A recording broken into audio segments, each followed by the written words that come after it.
आज आप लोगों को प्रकाश के बारे में बताएंगे जो कक्षा 10 में विज्ञान में है। तो चलिए प्रकाश के बारे में जानते हैं, प्रकाश क्या होता है।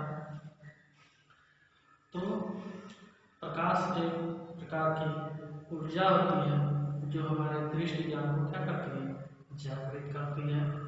दृष्टि ज्ञान करने का मतलब देखने की क्षमता, यानी प्रकाश हम कह सकते हैं प्रकाश के माध्यम से हम किसी वस्तु को क्या करते हैं, देखते हैं। यानी यदि हम प्रकाश न रहे तो किसी भी वस्तु को हम क्या कर सकते हैं, देख नहीं सकते हैं। जैसे एक अंधेरा कमरा हो पूरा, मतलब चारों तरफ से कमरे को पैक कर दिया जाए तो उसमें क्या हम किसी वस्तु को देख सकते हैं तो नहीं। जैसे रात्रि के समय जब अमावस्या वाली रात हो तो आपको कोई भी वस्तु क्या होती है, साफ तौर पर या पूर्णतः दिखाई नहीं देती है। लेकिन वहीं हल्का सा क्या होता है, प्रकाश यदि मिल जाता है, मतलब कहीं से प्रकाश की किरण आ जाती है तो हम वस्तु को क्या कर सकते हैं, देख सकते हैं। तो हम कह सकते हैं कि प्रकाश एक प्रकार का माध्यम है जिससे हम वस्तु को क्या करते हैं, वस्तुओं को देख सकते हैं। या फिर प्रकाश एक प्रकार की ऊर्जा है जो हमारे दृष्टि ज्ञान को क्या करती है, जागृत करती है। तो अब इसी के क्रम में सबसे पहला आपका हेडिंग है प्रदीप्त वस्तु।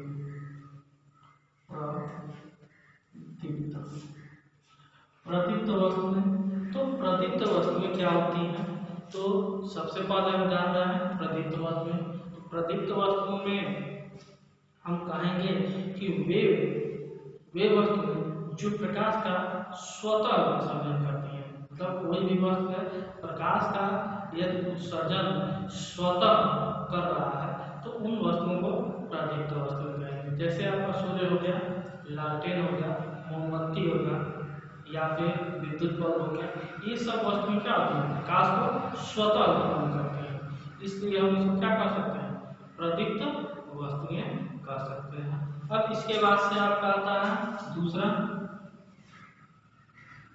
अदीप्त।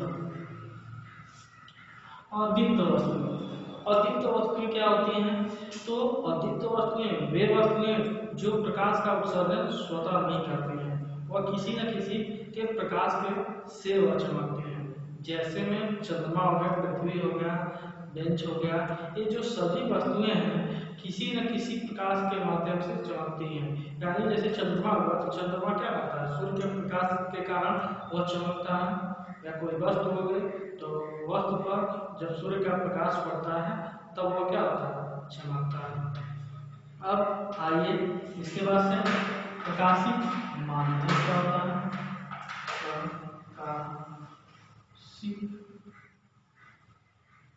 प्रकाशित माध्यम के बारे में जानते हैं। प्रकाशित माध्यम क्या होता है, प्रकाशित माध्यम।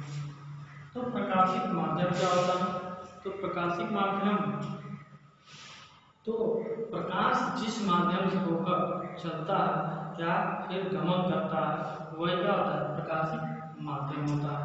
यानी प्रकाश जिस मार्ग से चलता है या फिर गमन करता है वही प्रकाशित माध्यम होता है। जैसे हम लोग इंसानों को एक स्थान से दूसरे स्थान तक जाने के लिए क्या आवश्यकता होती है, एक सड़क मार्ग की आवश्यकता पड़ती है ना, तो वैसे ही प्रकाश भी एक स्थान से दूसरे स्थान पर जिस माध्यम से होकर चलता है उसी को हम प्रकाशित माध्यम कहते हैं।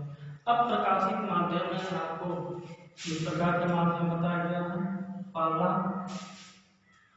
पारदर्शक माध्यम। तो पारदर्शक माध्यम क्या होता है, तो जिस माध्यम से प्रकाश का अधिकांश भाग पार हो सके। मतलब कोई ऐसा माध्यम है जैसे एक कांच का ग्लास ले लें या कांच शीशे की कोई परत ले लें तो प्रकाश एक मान लीजिए यह हमारे हथेली है और यह हथेली कांच की यदि बनी हो तो प्रकाश इधर से यदि इधर से आती है तो अधिकांश भाग क्या इस हथेली को क्या पार कर जाएगा अगर यह शीशे का बना हो। तो कहने का तात्पर्य कोई ऐसा माध्यम हो जिसमें प्रकाश का अधिकांश भाग एक तरफ से दूसरे तरफ निकल जाता है, उसी को पारदर्शक माध्यम कहते हैं। अब इसके बाद में दूसरा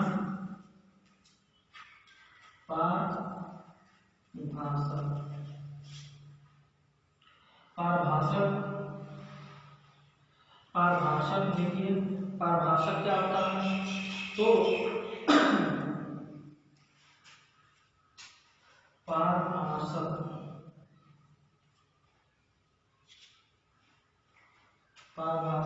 तो पारभाषक क्या होता है? तो एक प्रकार का ऐसा माध्यम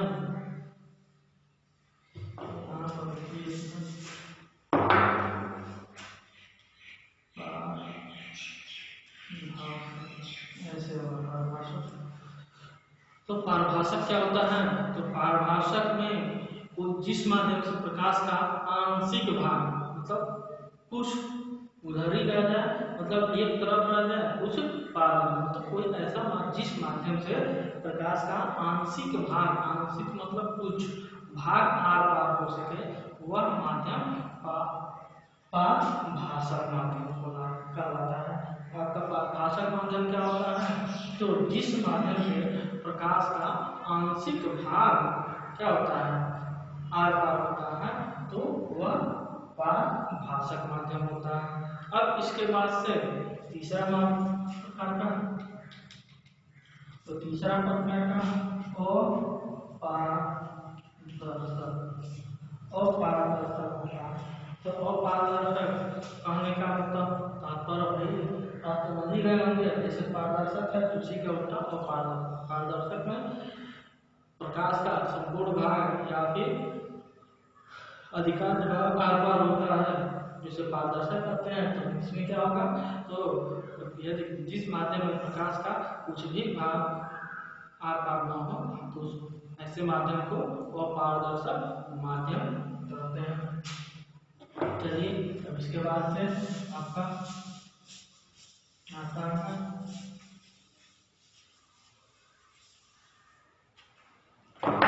अब इसके बाद से आप परावर्तन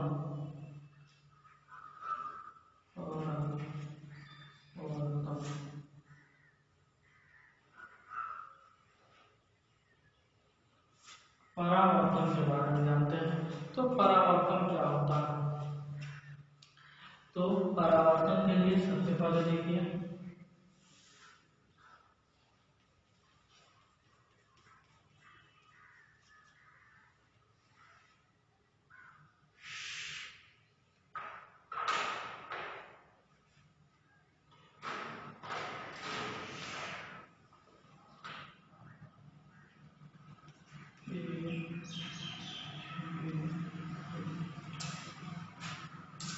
परावर्तन क्या होता है? तो प्रकाश जब किसी माध्यम से मतलब प्रकाश किसी माध्यम से चलती है और किसी माध्यम के तल से यदि टकराकर पुनः उसी माध्यम में विपरीत दिशा में क्या हो जाए वापस चली जाती है, तो प्रकाश के इस घटना को क्या कहते हैं? परावर्तन करते हैं। यानी कहने का मतलब प्रकाश की किरण एक मान लीजिए यह माध्यम एक है या माध्यम दो है, तो माध्यम एक पे प्रकाश की किरण, इसको आपतित किरण बोलते हैं।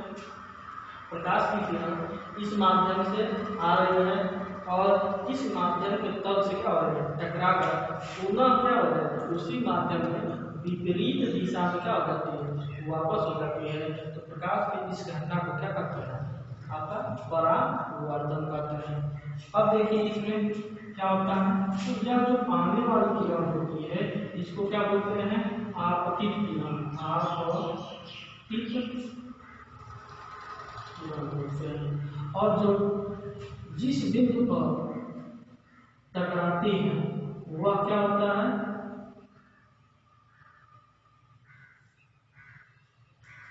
आपतन बिंदु।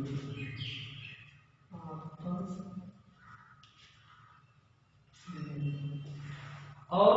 इसके बाद से प्रकाश क्या कर रही है, यहाँ से इस बिंदु से टकरा रही है। अब उसके बाद से आपका वापस उसी दिशा में, तो यह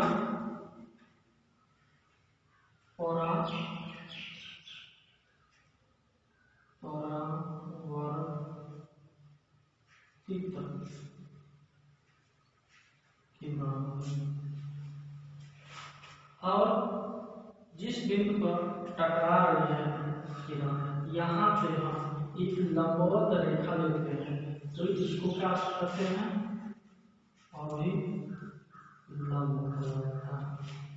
अब देखिए अभिलंब और आपतित किरण, यानी आपतित किरण और अभिलंब के बीच जो कोण बनता है उसको आपतन कोण बोलते हैं, आपतन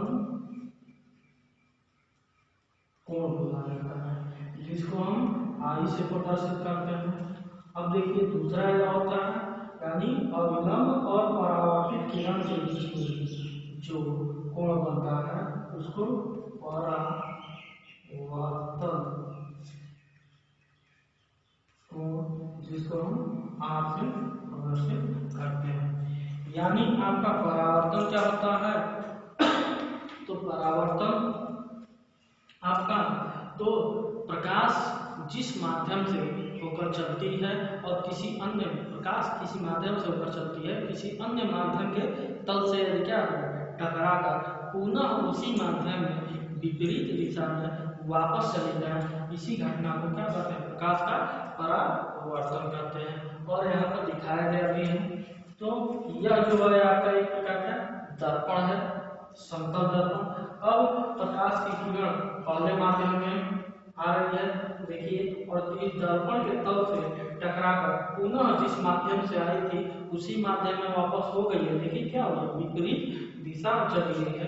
यह जो घटना हो रहा है प्रकाश का परावर्तन कहलाता है। अब देखिए इसमें क्या चीज है, क्या क्या बताया गया आपको, यह जो प्रकाश आ रही है इसको आपतित किरण बोलते हैं। मतलब जो ए और बी प्रकाश की किरण ए बी जो है उसको आपतित किरण, और जिस बिंदु पर टकरा रही है आपतन बिंदु, उसके बाद से इस पर से हम एक लंबवत रेखा लेंगे तो उसको अभिलंब बोला जाता है। और प्रकाश यहाँ से टकरा कर विपरीत दिशा में जो वापस हो जा रही है बीसी, इसको परावर्तित किरण कहते हैं।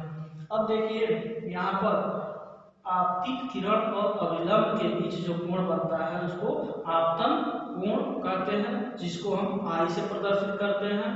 उसके बाद से अभिलंब और परावर्तित किरण के बीच में जो कोण बन रहा है उसको परावर्तन कोण करते हैं, जिसको आर से प्रदर्शित करते हैं।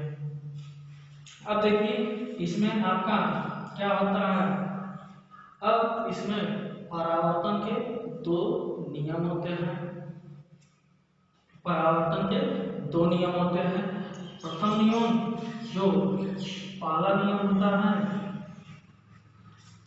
पहला नियम यह कहता है आपतित किरण, अभिलंब और परावर्तित किरण तीनों जो होते हैं एक ही तल में स्थित होते हैं। परावर्तन का प्रकाश के परावर्तन का जो पहला नियम है वह क्या कहता है, तो आपतित किरण, अभिलंब और परावर्तित किरण तीनों एक ही तल में स्थित होते हैं। अब दूसरा नियम क्या कहता है, दूसरा तो जो आपतन कोण होता है और परावर्तन कोण होता है, यह दोनों क्या होता है, बराबर होते हैं। यानी कोण आई बराबर कोण आर, यानी आपतन कोण और परावर्तन कोण दोनों क्या होते हैं, आपस में बराबर होते हैं। तो यह अभी तक आपने जाना कि प्रकाश क्या होता है। उसके बाद से आपने जाना प्रकाश के बारे में बताया गया, तो प्रकाश क्या होता है, तो प्रकाश एक प्रकार की ऊर्जा है जिसके माध्यम से हम क्या करते हैं, किसी वस्तु को हम देख सकते हैं। यानी प्रकाश एक प्रकार की ऊर्जा है जो हमारे दृष्टि ज्ञान को जागृत करता है। उसके बाद से आपने प्रदीप्त वस्तुओं के बारे में जाना, तो प्रदीप्त वस्तुएं क्या होती हैं, तो वे वस्तुएं जो प्रकाश का उत्सर्जन स्वतः करती हैं उनको प्रदीप्त वस्तुएं कहते हैं। जैसे मैं आपको बताया गया कि सूर्य हुआ, लालटेन हुआ, विद्युत बल्ब हुआ, ये सभी क्या होते हैं? प्रदीप्त वस्तुएं होती हैं। क्यों? क्योंकि यह प्रकाश का स्वतः उत्सर्जन करते हैं। अब उसके बाद से आपने जाना कि अदीप्त वस्तुएं।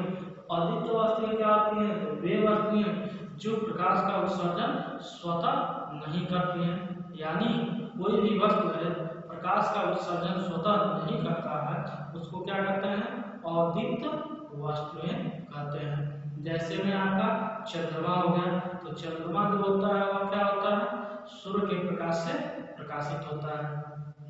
उसके बाद से आपका पृथ्वी हो गया या फिर बेंच हो गया, ये सभी वस्तुएं किसी न किसी प्रकाश के माध्यम से चमकती हैं, स्वतः इनके पास प्रकाश नहीं होता।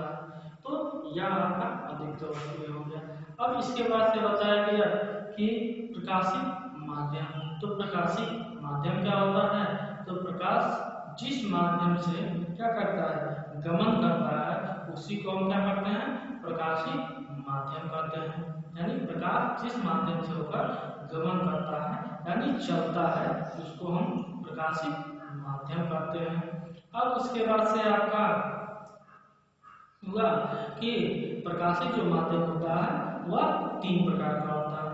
पहला जो बताया गया पारदर्शक। इसमें बताया गया आपको कि पारदर्शक में बताया गया कि प्रकाश का जिस माध्यम में प्रकाश का अधिकांश भाग आर पार हो जाता है, उस माध्यम को क्या कहते हैं? पारदर्शक माध्यम कहते हैं। यानी पारदर्शक माध्यम में प्रकाश का अधिकांश भाग आर पार हो जाता है। उसके बाद पारभाषक बताया गया। तो पारभाषक में बताया गया कि जिस माध्यम में प्रकाश का अधिकांश नहीं आंशिक, जिस माध्यम में प्रकाश का आंशिक भाग आर पार होता है, उस माध्यम को हम पारभाषक माध्यम कहते हैं। यानी कोई ऐसा माध्यम ले लें, जैसे पारदर्शक में आप उदाहरण के तौर पर ले सकते हैं कांच ले सकते हैं। अब पारभाषक में, तो पारभाषक में बताया गया पारभाषक में कि प्रकाश का आंशिक भाग आर पार होता है। यानी उदाहरण के तौर पर भीगा हुआ, तेल में भीगा हुआ कागज ले सकते हैं। यानी कोई कागज हो उसको तेल में भीगा दें और डाल से यदि हम इधर से जला रहे तो उस पर हल्का हल्का प्रकाश चला जाता है। यानी यह जो माध्यम होगा, जो भीगा हुआ कागज है तेल में, वह पारभाषक माध्यम होगा, क्योंकि प्रकाश का आंशिक ही भाग आर पार हो रहा है। और तीसरा बताया गया कि अपारदर्शक। तो अपारदर्शक में क्या होता है? तो अपारदर्शक में प्रकाश का कुछ भी भाग आर पार नहीं होता है, यानी प्रकाश का संपूर्ण भाग इधर ही रहता है। जैसे लकड़ी को, लकड़ी मान लीजिए यही डेस्टर है, डेस्टर अब इधर से टार्च हम मारे तो क्या उस पर प्रकाश जाएगी? नहीं जाएगी। तो यह जो डेस्टर हो गया और अपारदर्शक हो गया। अब इसके बाद से आपको बताया गया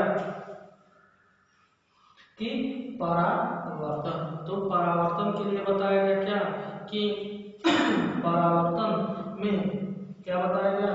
तो इसमें हम आपको बताया गया कि प्रकाश किसी माध्यम से चलती है और किसी अन्य माध्यम के तल से टकराकर पुनः उसी माध्यम में वापस चली जाती है, यानी विपरीत दिशा में वापस चली जाए, तो उसको क्या कहते हैं? उस घटना को प्रकाश का परावर्तन कहते हैं। अब जैसे यहाँ पर फिगर बनाया गया है, आप देख रहे हैं कि एक किरण ए बी जो आपतित, यानी प्रकाश की किरण ए बी जो आ रही है इस दर्पण के, यह जो होता है इसको दर्पण कहा जाता है, समतल दर्पण है।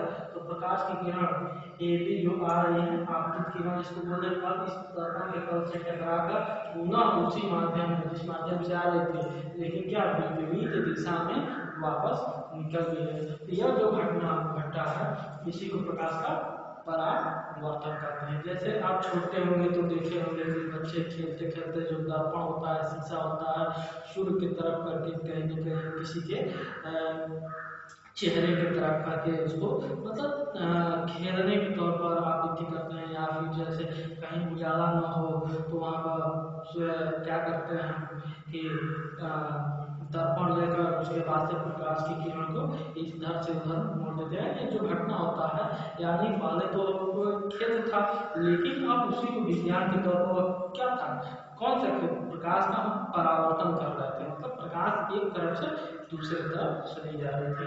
तो यही जो घटना हुई प्रकाश का परावर्तन हुआ।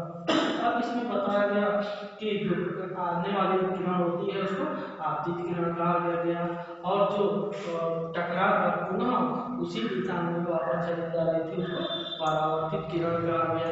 अब इसमें यह आपका दर्पण था।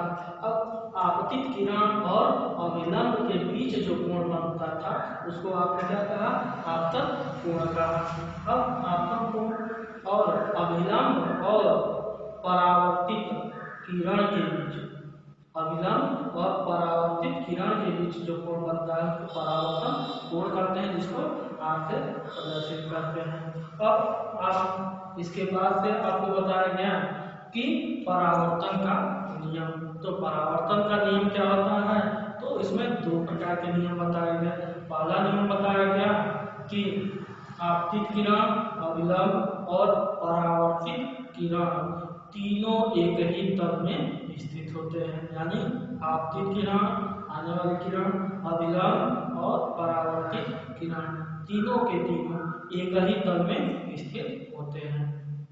अब इसके बाद से आपको बताया गया कि दूसरा नियम, तो यह जो आपतन कोण है और परावर्तन कोण है दोनों क्या होता है, बराबर होता है। यानी आपतन कोण और परावर्तन कोण, यानी कोण आई बराबर कोण आई, यही आपका परावर्तन का दो नियम है। ठीक है। अब इसके बाद में आपको नेक्स्ट वीडियो में अब किसके बारे में बताया जाएगा, तो दर्पण के बारे में बताया जाएगा। नेक्स्ट वीडियो में आपको दर्पण के बारे में बताएंगे। ठीक है।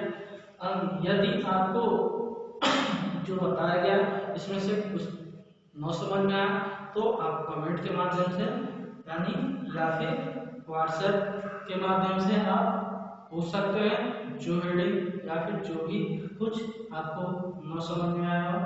ठीक है। नेक्स्ट वीडियो में आपको दर्पण के बारे में बताया जाएगा।